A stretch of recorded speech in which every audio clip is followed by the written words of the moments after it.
vie antérieure visitée le 25 novembre 2008, avec le jeu des vies antérieures de Bernard Raquin. On est au début des années 20, je vois un vieux train mais je ne suis pas dedans. C'est une locomotive noire. Il fait jour, il fait beau, d'ailleurs c'est le printemps et je suis seul. Je suis dans la campagne. Je porte une jupe longue d'un tissu épais de couleur claire. Je me sens bien, libre et sans contrainte. Le train qui passe me rend heureuse, car il semble que j'aime les trains. Ce train transporte des voyageurs. Ensuite je marche le long des rails, je porte des sabots marron clair aux pieds et je tiens un panier vide. J'éprouve de la joie, un bonheur simple et je longe la voie ferrée, c'est un repère pour suivre mon chemin. Je suis une jeune femme et me nomme Edith, j'ai un peu moins de 20 ans et je vais rejoindre une connaissance, un jeune homme, cela me procure de la joie. Au niveau social, je suis pauvre mais je m'en fiche. Au niveau familial, je suis fille unique. Je n'ai pas connu ma mère car elle est décédée en me mettant au monde, ce qui me fait penser que j'ai une dette envers elle car je me sens responsable de ses morts. J'ai été donc élevée par mon père qui est un homme possessif, car il n'a plus que moi au monde. Il a une moustache, je le vois avec des cheveux gris, épais et frisés. Nous habitons près des rails où beaucoup de trains circulent. J'ai passé beaucoup de temps de ma vie au chevet de mon père. Notre maison est isolée, elle est en bois. C'est mon père qui l'a construite. On est en 1923, et je le vois couper du bois dans cette scène. Nouvelle scène, on est le soir, j'entends les grillons, je vois à nouveau le jeune homme qui se nomme Albert, j'ai l'impression de bien le connaître pourtant je ne le vois pas souvent. Il y a un bon feeling entre nous. Il a les cheveux bruns et porte une casquette sur la tête. Je le vois fumer du tabac roulé et ne rien faire d'autre, il est assis contre une barricade.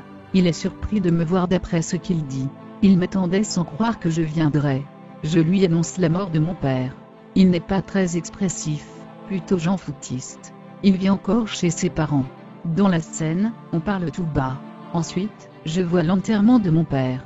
On est dans une église, le cercueil est sur une charrette. Il y a peu de monde, je vois une grosse femme pas aimable qui se nomme Alphonsine. Je ne suis pas à l'aise et ne pense qu'à partir d'ici.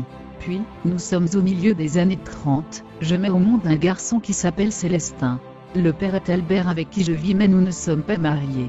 Ensuite vient le début de la guerre avec les Allemands.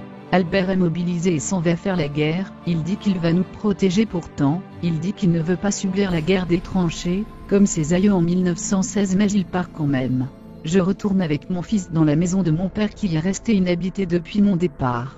Nous sommes maintenant en 1954, Albert n'est jamais revenu, il m'a manqué. Mon fils a environ 20 ans, il est très grand. Au moment de cette scène, je suis bouleversée, car ce fils de cette autre vie, est mon frère de ma vie actuelle. Donc en 1954, Célestin veut partir car il a de grands projets. Il a été à l'école et est instruit. Malgré sa présence, je me sens seule et je vis toujours dans la maison de mon père. Peu après je décède d'un cancer généralisé. Mon fils Célestin est debout devant ma dépouille allongée sur le lit de mon père. Célestin a attendu que je meure pour partir de la maison. Il a vécu la même chose que moi en restant au chevet de son parent jusqu'au bout. Enfin, je retourne dans l'au-delà, et retrouve Albert mort à la guerre. Nous sommes contents de nous revoir.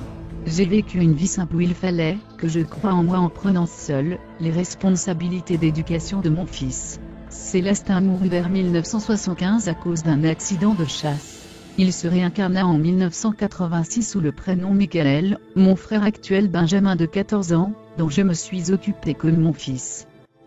Fin de la séance. À la narration, Virginie.